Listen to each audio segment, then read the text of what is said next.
Udah dari tadi. Lumayan Kak. Mohon maaf terlambat ya. Kita mulai aja.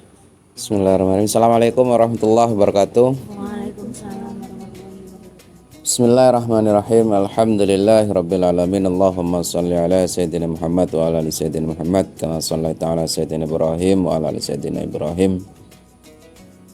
Kita diskusi apa hari ini?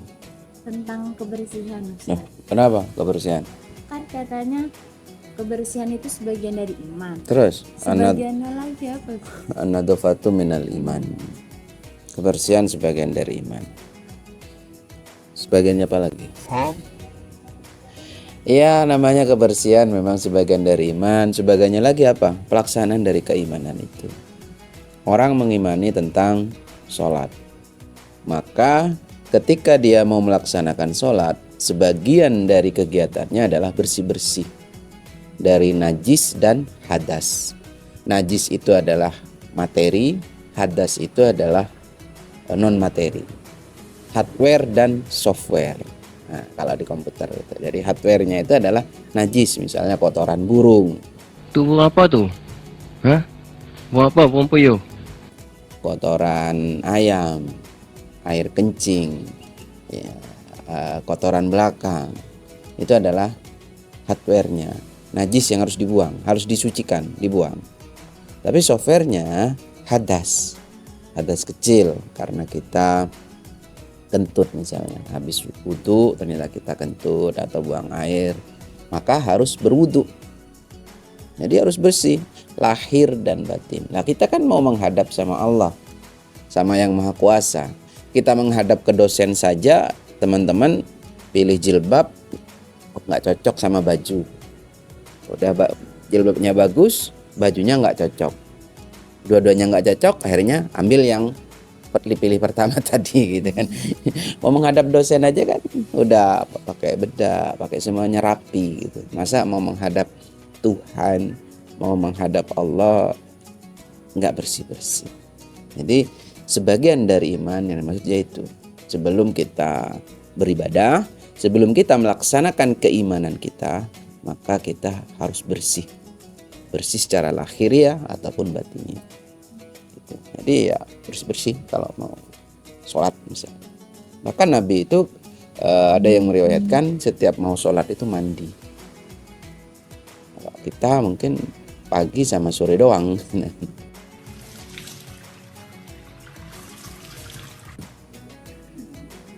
Terus Ustaz, kalau misalnya posisinya lagi kering kayak gitu, terus kan sulit tuh air. Tapi kan sebelum sholat mandi gitu, terus kalau kayak gitu gimana? Ada hukum yang mengatur terkait dengan bagaimana ketika kita nggak ada air. Ya tayamum. Tayamum. Nah, hanya saja tayamum yang dimaksud bukan berarti kemudian mandi abu gitu ya. Mandi abu enggak. Ada tata caranya. Jadi tidak harus mandi abu. Tapi kalau materinya maka dibersihkan sebisa yang kita bisa, semaksimal yang kita bisa. Misalnya ada apa namanya? Ada yang mengatur bahwa kalau mohon maaf bagi laki-laki misalnya habis kencing maka bersucinya kalau memang nggak ada air ya batu misalnya. Gitu kan. Jadi bagaimana najis itu materinya itu hilang semaksimal mungkin. Emang udah nggak ada air kan, nggak mungkin sampai kemudian menemukan air. Tapi kan nggak mungkin selamanya nggak ada air gitu kan. Pasti kan nanti suatu ketika akan bertemu dengan air. Emang ada yang tinggal di padang pasir? Di Padang ada Ustaz. Oh Padang, ya. Beda.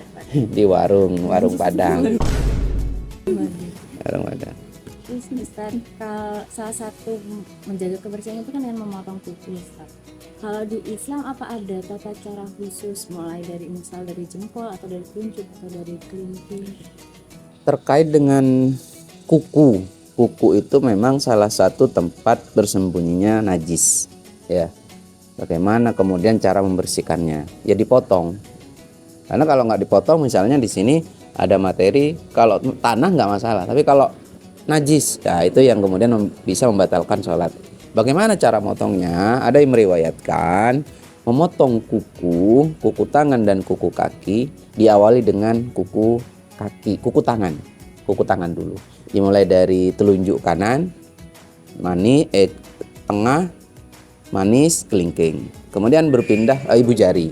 Kemudian berpindah ke kuku tangan kiri, kelingking, manis, tengah, telunjuk, ibu jari. Jadi kebalikannya. Kalau mulainya itu dari tangan kanan, mulai dari telunjuk, tengah, manis, kelingking, ibu jari.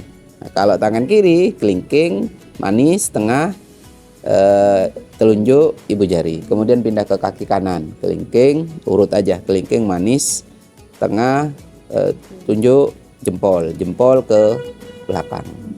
Itu yang diriwayatkan, ada yang meriwayatkan gitu. Memang mendahulukan tangan daripada kaki.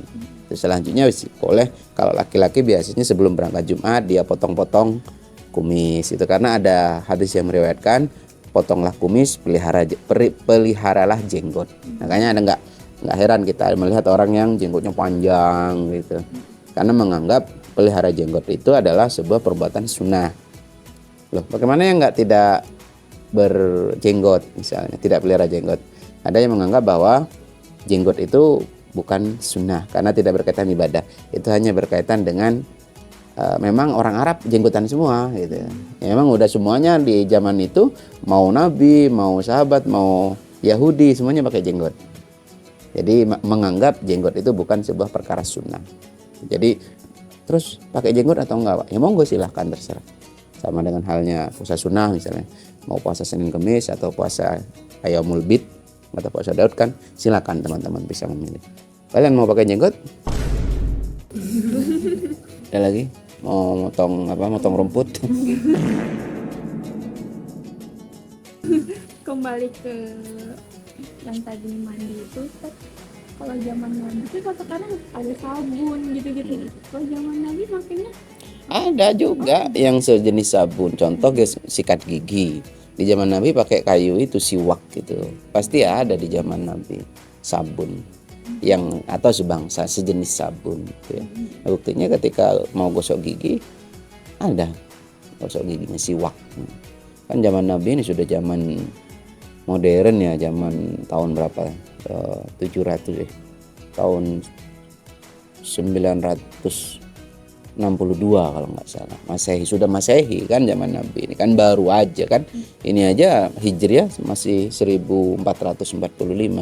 Berarti kan kemarin, tidak terlalu lama dari kita gitu kan. Pasti ada. Lalu saat misalnya kita itu sudah berwudu, lalu saya nyemil wafer, itu apakah harus berwudu lagi? Kumur-kumur aja. Cukup. Kumur. Karena itu tidak membatalkan wudu. Kumur-kumur, setelah itu sholat. Gitu. Ada lagi? Cukup. Mau lanjut ke kuliah yang lain? Ya, si pagi dan si banyak ya. Oke, demikian dari saya, Ihdinas Shiratal Mustaqim.